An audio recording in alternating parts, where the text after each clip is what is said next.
So Battlefield is in the news yet again. We're 5 days from launch, and a user on Reddit by the name of Aaron Frogger has leaked that there were only 22 weapons in Battlefield 2042 at launch. I want to talk about all of this right now and give you guys my thoughts of the state of Battlefield 2042 leading up to the early access launch for Gold and Ultimate Edition pre-orders, which is happening this Friday, November 12th. A lot of people are freaking out on both sides of the fence. The Battlefield 2042 subreddit is memeing. They're talking about the weapons. Then you have people on the other side of the fence that are just, vigorously defending, EA DICE ripple effect for, whatever reason. They're a multi-million-dollar corporation who aren't communicating as to why there's only 22 weapons in Battlefield 2042, a game that only features 7 maps, albeit they are larger style maps, a game that doesn't come fully equipped with a single-player campaign,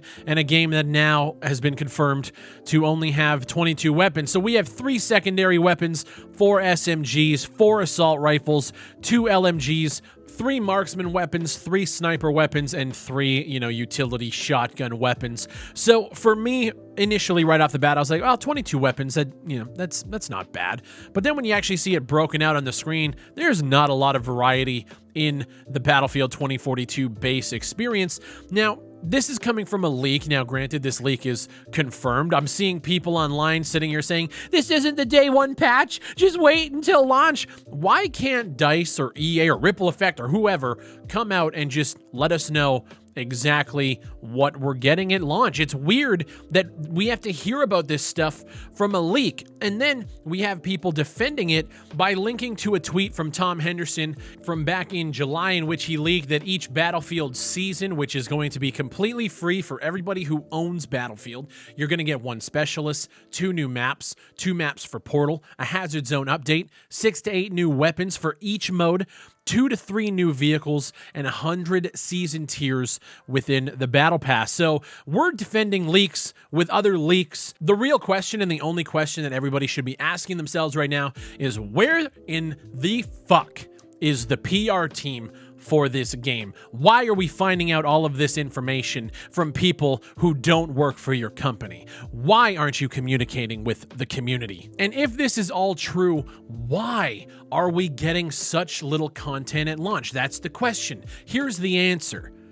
Because this is a live service title, and this falls right in line with everything that we have been complaining about for years at this point. Launching a game with so little content in hopes that people jump on the hype train and hope that they stick it through until the next season, until the next season, until the next season. Modern Warfare did a bang-up job doing their live service with seasons and providing new content and new maps for free.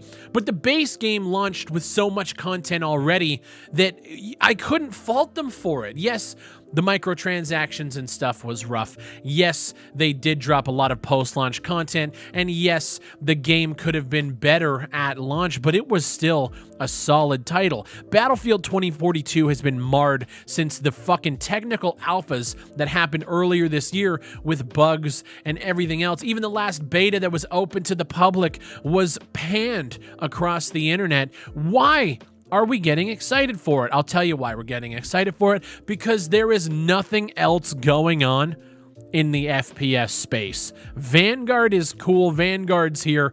It's a flash in a pan because everybody is looking forward to Modern Warfare next year. Battlefield 2042 needs to be good. Because if it's not, we are now entering our 3rd year where games like Warzone and Apex Legends are the top tier shooters in the market. Let that sink in. I think a lot of FPS fans are desperately grasping at straws to defend this title. I myself am going to play it. I'm hopefully going to enjoy it. I'm going to be streaming it. And if it's good, great. But there is nothing that is propping this game up to make me feel confident that this launch is going to go well on the 12th. We have Battlefield Portal, and that is the saving grace for this game at the current moment based on all the information that we have been given. We haven't seen Portal in action yet. we've seen trailers, we've seen a blog post, but we haven't seen what it's actually going to function like once the game launches. As somebody who has kept my ear to the ground in terms of, FPS, specifically with games like Battlefield, there is so much information that we just don't have. Why haven't we seen an entire round played out in a game of Hazard Zone? Why haven't we seen the process of somebody actually tweaking and creating a mode for Portal from the devs? Why have we only seen snippets of all of these different specialists that are apparently the catalyst for this game to be changing in ways that a lot of people have been complaining about? The only reason we have 22 weapons at launch and we don't have the 70-something that Battlefield 4 had, Battlefield 4 was a class-based game, which means weapons were locked behind classes, which means you needed to have variety in each class.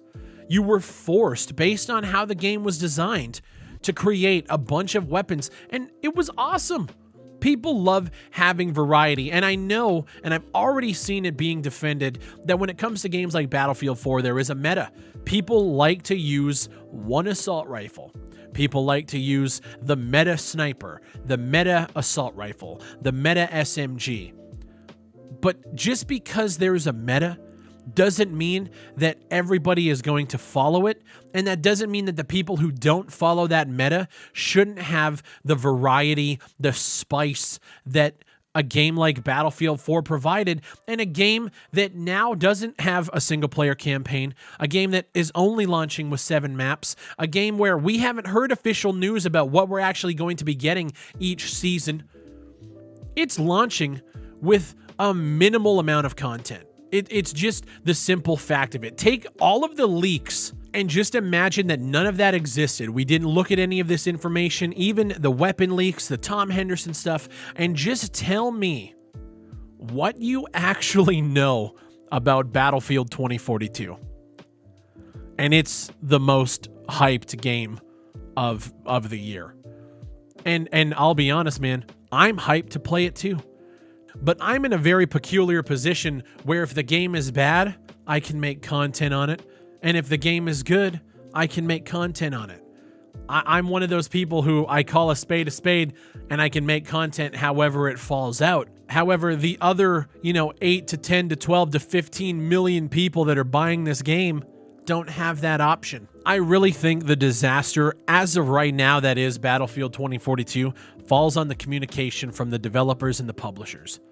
And we should be asking why we still don't have this information a week before the early access launch. It's honestly been a failure on all fronts, but because the FPS genre is so dry right now, you have people going out of their way to defend it.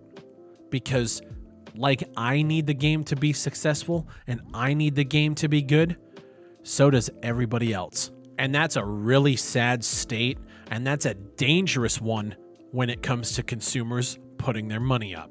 Ghost Recon Breakpoint has made a resurgence lately, and a lot of people have been getting at me for covering the game in a positive light now, and they've been holding on to that grudge, that resentment, and that anger from when that game launched in the terrible state and a lot of people got burned on it. And I've been seeing this mentality all over the internet for games like Ghost Recon. Why did you buy it if you knew what it was giving you? And to relate that back to Battlefield 2042, do you really know what you're buying right now? Does anybody? It's such a weird state of affairs that we have people defending leaks with other leaks and not asking why we don't have concrete information on a game that has been asking for your pre-order money for months now. I myself, don't get it twisted, I'm excited to play it, but it's because I'm a content creator and I can play games like Portal if it's good with my community, and I get excited at the aspect of covering a new FPS. But for the people who are just pre-ordering and then going online and defending them with leaks and, potentially inaccurate information, what are we doing? Ripple Effect and DICE and EA need to get their shit together, and they need to do it quickly. Friday's coming soon. We're going to find out just exactly what this game is going to be. And then, if it's bad, all hell is going to break loose. I'm excited, but not for the game itself, but for the prospect of finding out what is actually happening behind the curtain. My name is Big Fry. Thank you guys for watching, and I'll see you on Friday.